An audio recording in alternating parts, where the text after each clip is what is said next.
The Bush administration's open borders policy and its decision to ignore the enforcement of this country's immigration laws is part of a broader agenda.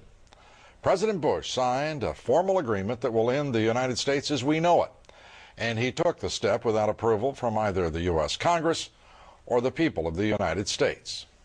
Bill Tucker reports.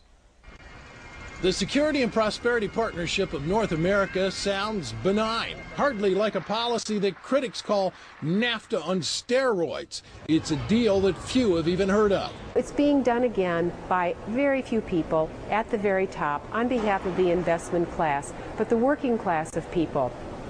Political officials across our country, from communities, from cities and so forth, they don't know anything about this. Yet it was agreed to by Mexico's President Fox, Canada's Prime Minister Martin, and President Bush in 2005. Administration officials counter their critics by saying everything about SPP is on the White House website. And they say the partnership is not a treaty, but more of an outline of priorities between the United States, Mexico, and Canada. Still, some wonder why there haven't been public discussions about the goals being pursued. This SPP includes, for instance, a committee that is sitting down to harmonize our meat inspection and food safety. So how far away from a trade agreement can your dining room table and what you feed your kids be? Other parts of the agreement mention border security as an issue, which include all of North America. In fact, the name of the agreement is not Security and Prosperity of the United States, but of North America. When we are elected officials, we expect them to act on our behalf. When we get involved in cooperative frameworks with other countries for joint regulation of fisheries or rail transportation or the skies, we're basically sharing our sovereignty with that government and outsourcing some of what we give our elected officials. As disturbing as some find SPP, there is legislation in the House introduced by Florida's Katherine Harris that closely resembles the goals of the partnership.